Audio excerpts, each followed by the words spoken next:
His hand was already under her skirt when she started to beg him to stop. Her breath hitched, sharp and panicked. The black fabric of her habit was bunched in his fist. Her bare thigh was warm against his knuckles. It ripped. You didn't honor purity. Then he saw the blood. Her voice cracked on the word purity, half prayer, half accusation. Out here on the empty plains, it sounded like a confession no one should hear. Jacob Callahan froze. Dust stung his eyes. Sweat rolled down his spine.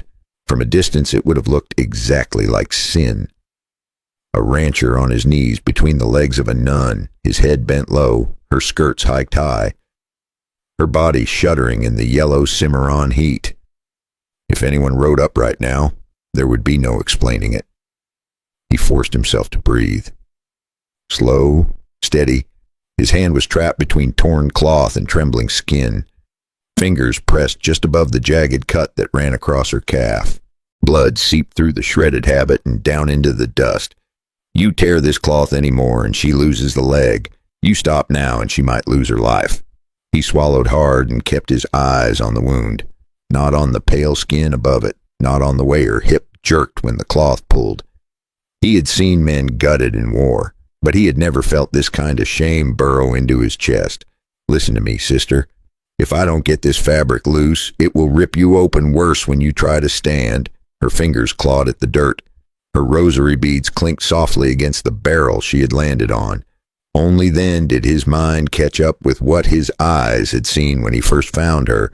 A broken trail, a shattered wheel scar in the dust, wood splinters, an overturned barrel that had clearly fallen from a passing coach, and her, Sister Elena Maris, thrown like cargo into the side of the Cimarron cutoff, hours from Dodge City. Alone in the full burn of the summer sun, he had ridden up thinking she was dead. Then he saw the small rise and fall of her chest. He saw the blood on her leg. He saw the way the black cloth had fused to the torn flesh, so he had dropped to his knees, drawn his knife, pushed up her skirt just enough to slide the blade between cloth and skin. The fabric fought him, stuck and dried in blood, until one hard pull made it give with a brutal sound. Rip. That was when she woke and accused him with those wild, frightened eyes. It ripped. You didn't honor purity. Jacob pulled his hand back at last, fingers slick with her blood, heart pounding like a guilty man caught in the act.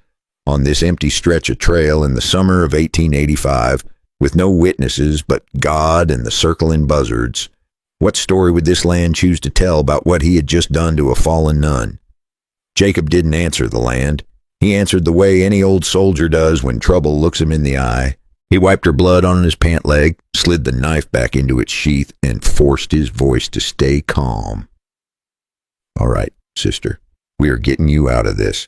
He could have turned his horse and pretended he had never seen her, and no one on this earth would have called him a coward. He slipped an arm under her shoulders. Her head lolled against his chest, light as a child's, but every time he moved her leg, she gasped and grabbed his shirt. Please, don't touch me there, he almost laughed. Not because it was funny, but because if he didn't, he might start cussing at the sky. Ma, I am 50 miles from decent help, and you're bleeding through holy cloth. If I wanted to dishonor you, I would not have bothered to save you. Her fingers loosened just a little, enough for him to lift her. He carried her to his horse, muscles burning, the Cimarron sun pounding on the back of his neck. He had hauled calves out of mud holes and drunk cowboys out of ditches, but a wounded nun whose skirt kept sliding just high enough to show more than any churchwoman ever should. That was a new kind of trial. He settled her sideways in the saddle, one arm around her to hold her steady, her cheek against his chest. He could feel every shiver, every shallow breath, every quiet little prayer she whispered as the horse started toward Dodge City. By the time the town rose out of the heat, the story already looked bad enough to hang him. A middle-aged rancher, coat dusty, jaw dark with stubble, a young woman in black, slumped against him, habit torn wide along one leg, bare skin streaked with dirt. From the boardwalks, people turned to stare. Of course they did. Be honest, if you had seen them ride in like that, what story would your mind have written? Jacob felt their eyes as sharp as rifle sights. He guided the horse straight to the livery, then to the doctor, snapping short answers before anyone could open their mouths too wide. Found her out on the trail. Stagecoach sign in the dirt. No driver. No passengers. Just her. Inside the small office that smelled of whiskey and carbolic, the town doctor cleaned the cut and wrapped her leg. He called it a miracle she had not bled out. While he worked, Sister Elena watched Jacob from the table, her brow furrowed as if she could not quite decide if he was her rescuer or just the first man who got caught. Word moved faster than a prairie fire. By sundown, the Longhorn Saloon was buzzing. Some said Jacob Callahan had dragged a half-naked nun into town. Some said he had found her that way and refused to say what he had seen. Everybody agreed on one thing. A woman of God with a ripped habit at a lonely ranch made one hell of a story. In the far corner of the saloon, over a cheap bottle of rye, two dusty strangers listened to every word, and when they heard the part about the nun, they smiled like men who had just been handed a second chance at easy money. The two dusty men in the corner were not strangers at all, not to Sister Elena, not to the broken barrel out on the Cimarron cutoff. Cole Maddox tipped his glass and grinned when he heard the stable boy say the words, "Nun, ripped dress, found near a busted-up trail mark." "That is her," Cole said, low enough that only his partner heard. Jeb Coulter set his drink down a little too hard. "I watched her roll off that road like a sack of flour. Cole, she should be buzzard bones by now." "Well, look at that," Cole answered. "Mercy rides a horse and wears a big hat in Dodge City. Callahan, I know that name, old soldier. Got himself a ranch west of town." He smiled without much humor. "If the law ever comes asking about that stagecoach, that little sister's our only tongue that can ruin us. We go get her back." They were not talking about a rescue. They were talking about cleaning up their own sins before the law heard about them. While they planned over cheap whiskey, Jacob was already riding away from town with Sister Elena slumped in front of him again. The doctor had argued for a cot in the back room. The boarding house lady had taken one look at the torn habit and crossed herself 3 times. No spare room for trouble, mister. So Jacob did the only thing that felt right. He brought her home. Callahan Ranch sat in a shallow valley of dry grass and stubborn cottonwoods, a small house with tired white paint, a barn leaning just a little, a corral full of dust and fence posts. It was not much, but it was his. He carried her inside and laid her on the bed that had once belonged to his wife. The room smelled faintly of old soap and cedar. A faded dress still hung on a peg. He caught Elena staring at it. "I will sleep in the chair," he said quickly. "Door stays open. You have my word." She nodded, fingers clutching the blanket to her throat. "I don't doubt your word. Mr. Callahan, I just don't understand why you would risk your good name for a woman folks already judge." He gave a tired half-smile. "Ma am. Folks around here have been judging me since the war. Let them talk. I would rather they gossip than carve your name on a wooden cross out on the trail." Outside, evening settled soft over the ranch. Inside, the old clock on the mantel ticked steady. For the first time in years, Jacob heard another voice in his house, a soft prayer in Latin drifting down the hallway as the nun tried to thank a God who let her live. Out beyond the last fence post, 2 riders watched from a rise, their silhouettes just part of the darkening sky. Cole spat in the dirt. "There it is. Jeb. Callahan Ranch. We ride in tomorrow, nice and friendly, and we take back what that trail tried to steal from us. Now let me ask you this. If you were alone on that ranch when those 2 men rode in, what would you do? If you're still here, take a breath, sip your coffee or tea, and stay with this story. If you want more tales like this, you can subscribe so you don't miss the next part. And while you listen, tell me in the comments what time it is for you right now, and where in the world you're listening from. Morning came early at Callahan Ranch. So did trouble. Jacob was out in the yard, pitching hay into the corral. When he saw 2 riders coming slow along the fence line, they moved like men who were not in a hurry to buy cattle, more like men counting windows and doors. Sister Elena watched from the porch, one hand on the frame to steady herself. Her leg still ached, but the bandage was clean. She wore the same black habit, now stitched and washed, though the rip along the side was still faintly visible if you knew where to look. Those men from the road, her voice was quiet. The ones who robbed the coach, Jacob squinted into the light, could be. They have that look, like they never paid for anything they own. Cole Maddox raised a hand in greeting, all friendly grin and tobacco-stained teeth. Morning, neighbor.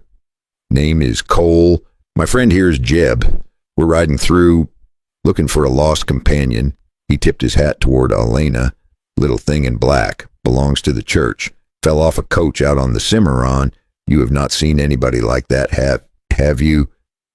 Jacob felt the air change. He could taste the lie. He planted the hay fork in the dirt and walked closer to the porch, putting himself between them and the nun.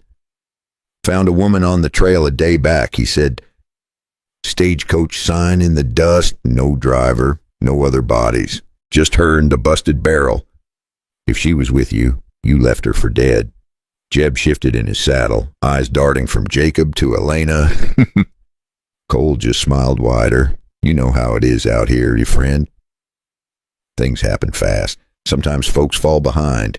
We just came to collect what is ours. Elena stepped down onto the top stair, knuckles white on the railing.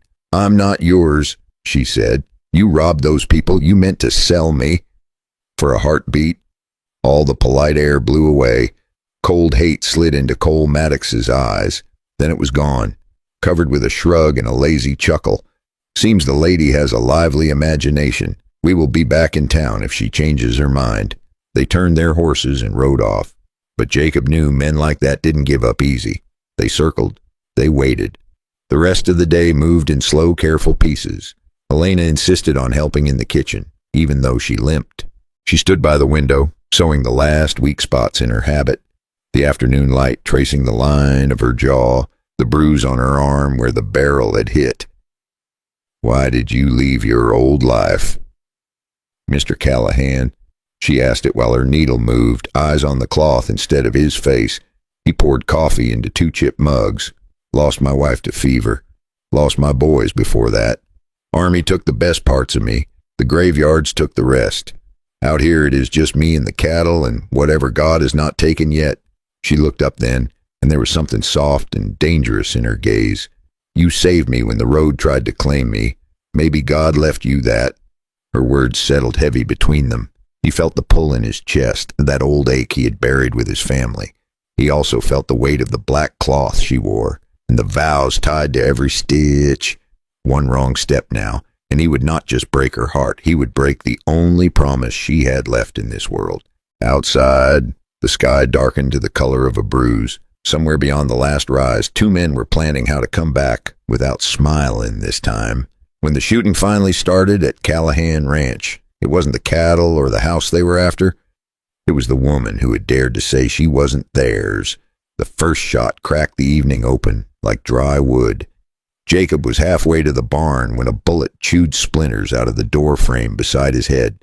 Get down, sister. He didn't have to say it twice. Sister Elena dropped behind the heavy table, rosary clutched in one hand, the other pressed to her bandaged leg. Through the window, she saw Cole and Jeb using the water trough for cover.